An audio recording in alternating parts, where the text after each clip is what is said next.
If you've ever picked up a camera, you've probably been told to use the rule of thirds. But what most beginners don't realize is that this isn't just a grid on your camera screen. It's actually about the physics of how the human eye moves across a frame. Today, we are going to look beyond the basic definition and show you how pros actually use it to create images that pull people in. Believe it or not, the rule of thirds predates photography and was first presented in 1797 in a discussion of paintings. The general principle is that images have more impact when the main subject has a specific relationship to the overall image. To use the rule, start by dividing the image into 9 equal segments by drawing 2 equally spaced horizontal lines and 2 equally spaced vertical lines.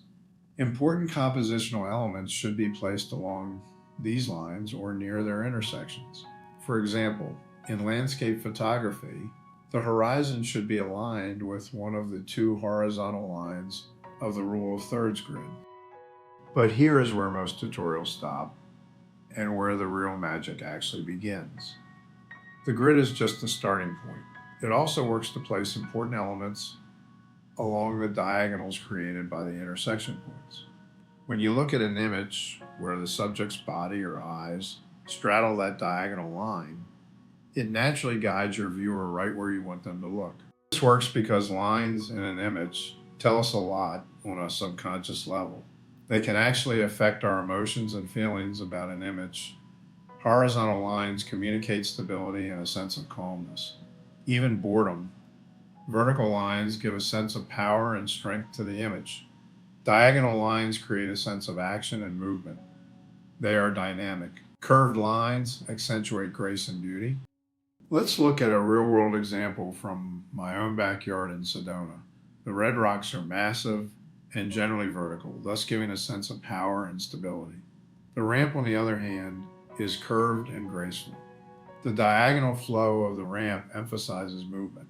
In an imaginary rule of thirds overlay, the rocks dominate the left vertical, and the ramp dominates the right vertical. Balance and contrast can also have a compelling effect on an image. The ramp occupies enough of the image that it is in balance with the rock formation, in spite of the fact that it is much smaller and less massive. This image of the eagle catcher is another great example of the power of lines. Both the eagle and the catcher are aligned with a diagonal that draws the eye from one to the other. The curvature of the catcher's back adds to the sense of movement as well as grace and beauty. The muscles of the catcher's legs and the eagle's outstretched wings both give a sense of power and stability to the sculpture. There is also balance between the 2 subjects. Great photography isn't about expensive gear. It's about understanding how visual elements work together. Once you master how lines and placement affect the viewer's emotions, you stop taking snapshots and start making art. In our next video, we are going to tackle another massive hurdle: how to stop shooting in auto mode and finally understand your camera settings. Hit subscribe so you don't miss it, and I'll see you in the next one. To dive deeper into artistic composition, check out my book, The Art of Photography. The Amazon link is in the description. Thanks for watching. Let's keep it simple.